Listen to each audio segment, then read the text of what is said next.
तर आज आपल्या कृषी उत्पन्न बाजार समितीच्या चाकण आवारामध्ये आपण बघितलं असेल की बकरीच्या पार्श्वभूमीवरती प्रचंड मोठा हा शेळ्या मेंढ्यांचा बाजार त्या ठिकाणी भरला आहे आणि जवळपास 50,000 शेळ्या मेंढ्या या बकरीच्या निमित्ताने या ठिकाणी आलेले आहेत। या हायेस्ट बोकड्याचा रेट खऱ्या अर्थाने 1 लाख रुपयाला विक्री त्या ठिकाणी झाली आहे आणि मग अशी यांनीच मला सांगितलं की सांगलीवरून त्या ठिकाणी आले की 1,30,000ला एक बोकडा मागितला पण 1.5 लाखाच्या खाली द्यायला तयार नाही। तर हायेस्ट या बाजारातली विक्री ही 1.5 लाखाची असू शकते। बकरीच्या पार्श्वभूमीवर चाकणच्या शेळी मेंढी बाजारात शनिवारी कोट्यावधींची उलाढाल। बोकड खरेदीसाठी सांगली, सातारा, कोल्हापूर, महाराष्ट्रासह बँगलोर, कर्नाटकातून व्यापारी। चाकण बाजारात खरेदीचा उत्साह, बोकड खरेदीसाठी ग्राहकांची झुंबड। एका बोकडासाठी 1.5 लाखांची बोली। खेड कृषी उत्पन्न बाजार समितीच्या महात्मा फुले उपबाजारात 50,000हून अधिक शेळ्या मेंढ्यांची खरेदी विक्री। सभापती विजयसिंह शिंदे यांच्यासह बाजार समिती प्रशासनाची माहिती।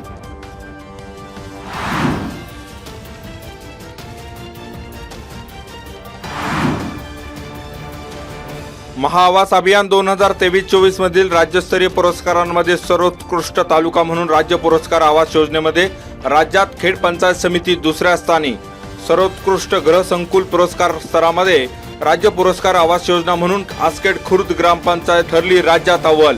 सातारा येथे प्रधानमंत्री आवास योजना ग्रामीण अंतर्गत लाभार्थी मेळावा आणि महाआवास अभियान पुरस्काराचं झालं वितरण।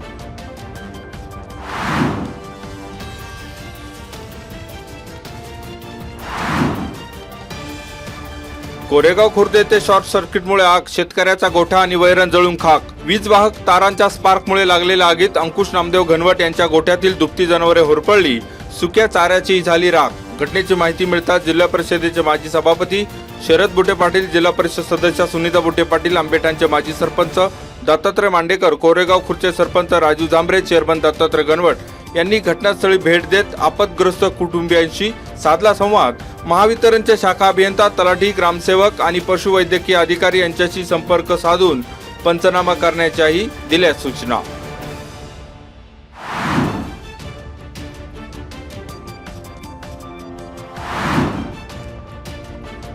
चाकण नगर परिषद हद्दीतील P1 आणि P2 पार्किंग व्यवस्था अपुरी असल्याने वाहनांवरील टोईंग व्हॅन द्वारे केली जाणारी कारवाई स्थगित। शहरातील टोईंग व्हॅन कारवाईमुळे नागरिकांमध्ये होता नाराजीचा सूर। व्यापारी, कामगार, उद्योजकांमध्ये वाहन चालकांना अचानक होणाऱ्या कारवाईमुळे आर्थिक भूर्दंडासह होत होता मानसिक त्रास। पोलिसांकडून करण्यात येणाऱ्या कारवाईचा दंडुका, दंडात्मक कारवाईची पद्धत, संवादाचा अभाव आणि पर्यायी पार्किंग व्यवस्थेच्या कमतरतेमुळे निर्माण झाली होती गंभीर स्थिती। चाकणमधील टोईंग समस्या उपमुख्यमंत्री एकनाथ शिंदे यांच्या निदर्शनास आणून दिल्यानंतर उपमुख्यमंत्री शिंदे यांनी तातडीने पिंपरी चिंचवड पोलीस आयुक्त विनयकुमार चौबे यांच्याशी संपर्क करून टोईंग कारवाईला स्थगिती देण्याचा घेण्यात आला निर्णय। महाराष्ट्र प्रदूषण नियंत्रण मंडळाचे सदस्य आणि चाकण नगर परिषदेचे गटनेते नितीन गोरे यांच्या पाठपुराव्याला आलं यश। वाहन चालक, व्यापाऱ्यांसह चाकणकरांना दिलासा।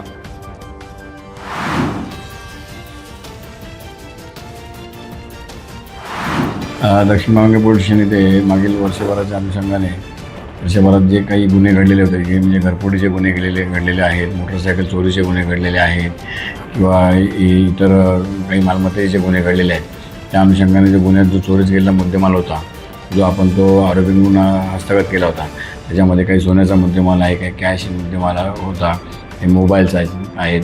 चोरीला गेलेले 11 तोळे सोनं, रोकड आणि वाहने अशा 23 गुन्ह्यांची उकल करीत दक्षिण म्हाळुंगे MIDC पोलिसांनी 52 लाखांचा मुद्देमाल न्यायालयाच्या आदेशानुसार मूळ मालकाकडे केला सुपूर्द। पोलिसांच्या धडक कारवाईमुळे फिर्यादीच्या चेहऱ्यावर फुलला आनंद। पिंपरी चिंचवड परिसरातील वाहन चोरी आणि घरफोडींच्या वाढत्या घटनांना आळा घालण्यासाठी आणि गुन्ह्यांची उकल जलद गतीने करण्यासाठी पोलिसांकडून विशेष मोहीम।